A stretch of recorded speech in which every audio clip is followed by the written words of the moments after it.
BJP नेता मनोज तिवारी और अनुराग ठाकुर कोलकाता में एक इलेक्शन रैली के दौरान ऑन कैमरा मछली और मीट खाते हुए दिखे।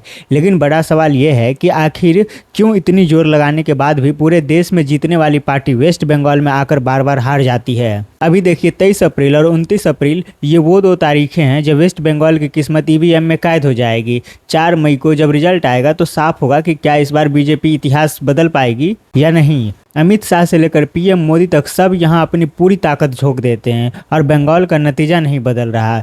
इसको मैं डिटेल में समझाता हूं। देखिए, इस कहानी की शुरुआत होती है 1977 से, जब ज्योति बसु और उनकी लेफ्ट फ्रंट की पूरी 34 साल तक सरकार रही। ज्योति बसु ने एक ऐसा कैडर सिस्टम खड़ा किया कि गांव हो या शहर, बिना पार्टी ऑफिस के मर्जी से कोई सरकारी काम ही नहीं होता था। इसी दौरान इंडस्ट्री बंगाल से भागने लगी और अनएम्प्लॉयमेंट बढ़ने लगी। लोग इस सिस्टम से थक गए। तब आई ममता बनर्जी। सफ़ेद साड़ी और हवाई चप्पल में उन्होंने नारा दिया, माँ माटी मानुस। 2011 में उन्होंने ज्योति बसु के उस पुराने किले को ध्वस्त कर दिया। ममता ने बंगाली आइडेंटिटी को अपना पॉलिटिक्स का हथियार बनाया और लोगों को महसूस कराया कि वो पहले बंगाली है, बाकी सब बाद में। यही वो जगह है जहां बीजेपी मात खा जाती है। बीजेपी पिछले इलेक्शन में बाहर से लीडर लाई, जिससे लोगों को लगा कि ये आउटसाइडर है। बीजेपी का हिंदू नैरेटिव यहाँ फिट नहीं बैठा, क्योंकि बंगाल का हिंदू अपनी भाषा और कल्चर को सबसे ऊपर रखता है। ममता ने बड़ी चालाकी से खुद को बंगाल का बेटी बनाया और ये मैसेज दिया कि दिल्ली वाले बंगाल पर राज नहीं करेंगे।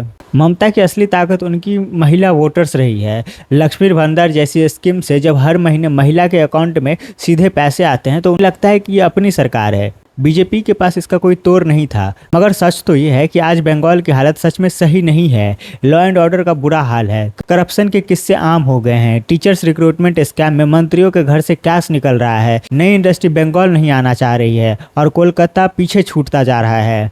एक तरफ ममता का इमोशनल कनेक्ट है, दूसरी तरफ स्टेट का गिरता हुआ स्टैंडर्ड है। बात साफ है, सिर्फ नारो या मछली खाने से बंगाल नहीं जीता जा सकता। जब तक बीजेपी कोई असली बंगाली चेहरा आगे नहीं लाती, बंगाल उनके लिए एक मुश्किल सवाल ही रहेगा। 2026 में देखना यह है कि लोग सिर्फ इमोशंस पर वोट देते हैं या डेवलपमेंट के लिए कुछ नया रास्ता चुनेंगे।